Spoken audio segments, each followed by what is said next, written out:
Look closer. There you go. Oh, man. All right, there you go. Roll it. All right, you go live? Yeah. All right, we're here live at the slab as we kind of get ready. Fans are out here. Both City Brigade tailgate. We're getting ready for our Teal the Show battle at the bank special. Starts at 5 o'clock, goes till 6 o'clock on Channel 4. Big game. Last week was kind of a playoff game we talked about. This week, real deal, Holyfield. You know, things starting off. One and done. You're gone if you lose this one. You're alive if you win this one. And the atmosphere down here, festive. It is chilly out here. It's a little cold. The wind is making this even chillier than it feels. It's going to be cold tonight. But Jamal walking through the tailgate here down at the slab. Awesome environment, awesome feeling. The fans are jacked. There's cornhole games going on. Yeah. People taking pictures right and left. It is a great atmosphere. Not an atmosphere that comes around too long in these parts at all. I'm kind of upset I'm here working. I'd like to just go hang out with everybody. This is fun. I mean, this is going to be a great atmosphere. Last week, the crowd over 70,000 strong at the bank, and it was right. And this week, they're going to be louder, prouder, and ready to kind of cheer this team on. And the Jaguars are going to need it as they go against a pretty tough Chargers team. A great matchup. Again, 38-10 Jaguars in week 3 of the regular season. Feels like a different season a long time ago, and it's just a different vibe around here. It feels like these two teams have changed so much since they met in the regular season, and now it's win or go home. Justin Herbert, Trevor Lawrence, the Jaguars, a 1-point underdog entering this game. It was 2.5 to start the week. It's down to 1 in this game right now. Jamal, we touched on it last week when we did this YouTube Live, and just a different feeling around here in week 18. How different has it felt? The Trent Baalke situation, the excitement in town, 70,050 fans last week in the crowd, and it is going to be jacked, probably even more than that tonight.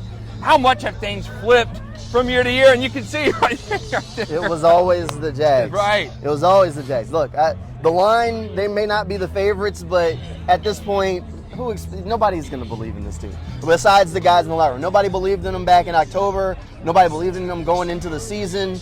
At this point, it's Duval versus everybody. Right. It's the Jaguars versus the world. I mean, realistically, did you expect them to be favorites? They're in their home field. They're the division champion. They beat this team in the regular season, and yet everyone still thinks the Chargers are going to roll in here and win. It's going to be a good game. Don't get me wrong. The Chargers are a very good team. Right. A lot healthier than that Week 3 matchup. I don't think this is a cakewalk by any means, but I do think a lot of people are underestimating Doug Peterson, Trevor Lawrence, and this Jaguars team because, I mean, let's be serious. Nobody's believed in them the whole way. Nobody thought they would beat the Cowboys. Nobody thought they'd go into Nashville and beat the Titans. They really didn't think they were going to beat the Titans the second time, except for the fact that the Titans were starting Josh Dobbs and a bunch of other random guys because of all the injuries they had.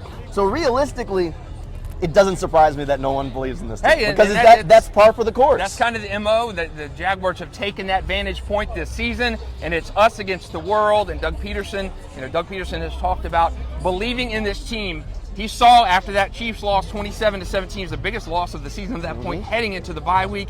He said he believed things would come down to week 18. They did. They turned Doug Peterson into a prophet. I don't think anybody, Doug Peterson especially, saw at his press conference this season that this season would still be going in essentially week 19. Doug Peterson believes in these players. They believe in him, and it has just been a monumental turnaround for the entire franchise.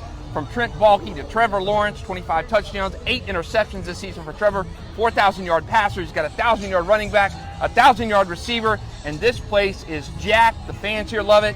Everybody's believing in the Jaguars, and it's just different. It feels so good around town. It feels different because this is like the first step toward something. This is the step in the right direction, a step toward the future, really. I mean, look, this doesn't feel like a fluke like 2017. Like, people were like, is Blake Bortles good? We're not really sure. Like, he gets a big contract. We're still not really sure. This is different.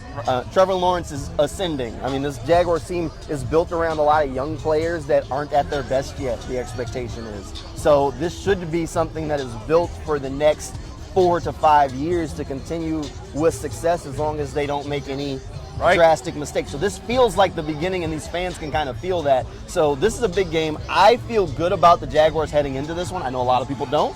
I feel pretty good. I think I said on the News for Jags podcast earlier this week, Justin, I'm sticking with my score. I got 35-31. I think a kickoff return touchdown from Jamal Agnew is the difference in this game. I'm sticking to the guns, Justin. And if If Jamal Agnew returns one to the house and the Jaguars win this game, all I'm saying is just ask me for the lottery numbers because I'm calling them out. That's awesome. That's so. Yeah, Jamal, when we talked about our News for Jacks podcast, we did the video and the audio this week to kind of switch it up. And Jamal was throwing out projections this week. He was throwing darts. He was throwing names, predictions. I'm surprised you didn't have yards per carry for Travis Etienne. So he's calling kick return for a touchdown on Jamal Agnew. I said my guy was going to be Zay Jones, was going to be my guy to watch this game from an offensive perspective. So he's calling Jamal Agnew. I'm calling Zay Jones. I think it's going to be a tough game for the Jaguars. I have the Chargers in a tight one, hoping I'm wrong, but nonetheless, you cannot question this atmosphere. You cannot question the turnaround, the trajectory of this team. This is a team that's ascending. I thought 2023 was going to be the year. They're here earlier than I expected. Jamal was on the train to begin with, said the AFC South was weak this year. It was down, that this could be possible this year. He was right on the nose. So maybe Jamal Agnew takes one to the house tonight under those standards. I'm telling you, look, and one thing that we forget, Jamal Agnew, California guy. That's right. Went to San Diego State. He is. This is to some extent to him, this is a revenge game kind of. This is the home team. So when we talk about like guys like Darius Williams, Shaquille Cornerman wanting to put on for their hometown, this is a chance for him to spoil his for the second time this year. Also a revenge game for Rayshon Jenkins. He told us before the Week 3 game that he had this one circled on his calendar because he remembered that that was his former team. So he said, hey, he wouldn't be that upset if he could spoil their postseason too. So we got some guys that are invested not just physically but emotionally in this game, more than just football, of wanting to see this thing walk away with a win. I'm telling you, for some reason, I just keep saying Jamal Agnew kickoff return touchdown, and I'm just going to put it out there. Hey, before the season started, Agnew said if he kickoff returned one to the house, he would jump in one of the pools at the bank. So Twitter never forgets. I like forever, it. so. I like it. A little over 4 hours from game time here, and it is rocking. We have a special coming up at 5 p.m. on WJXT Channel 4, and then from 6:30 to 7:30, we're streaming on newsforjacks.com and our OTT topics. We've got a lot of festive atmosphere. We're throwing it to the fans today. Jamal, I know you're excited. I am excited for this. I'm excited for our special. It's going to be a lot of fun. If you're at home, make sure you tune in to Channel 4 starting at 5 o'clock.